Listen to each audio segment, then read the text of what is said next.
Boa tarde, meus queridos. Hoje eu queria falar para vocês um pouquinho sobre as bandeiras.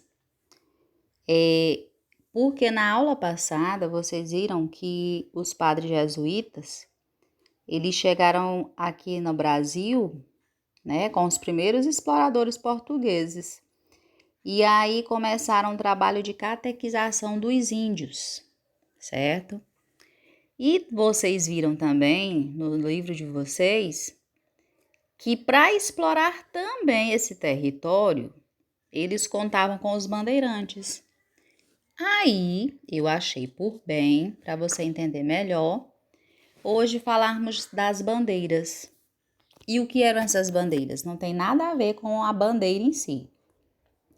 Essas bandeiras, na verdade, meus queridos, eram expedições.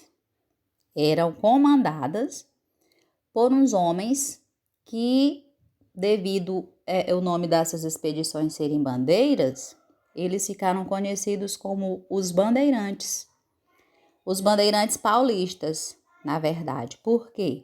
Porque a maioria dessas bandeiras, dessas expedições, elas partiam de São Paulo.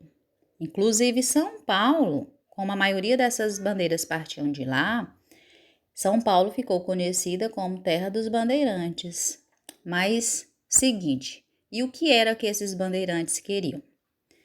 Na verdade, eles queriam, o objetivo principal deles eram dois os objetivos.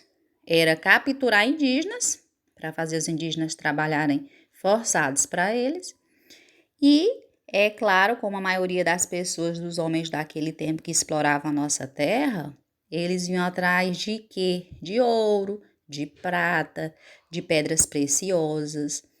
Daí esses bandeirantes, eles entravam em conflito com os padres jesuítas. Por quê?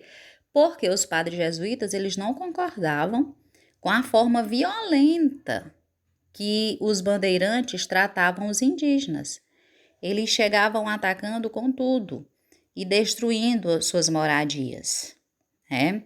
Então, o resultado disso tudo, dos bandeirantes, né? Isso lá no século XVII, foi que por onde eles passaram, eles fundaram povoados que depois, tempos depois, passaram a vilas e cidades e aumentando assim o território da colônia portuguesa.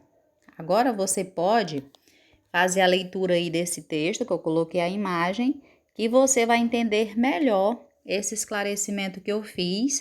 Depois você vai realizar a atividade proposta, certo?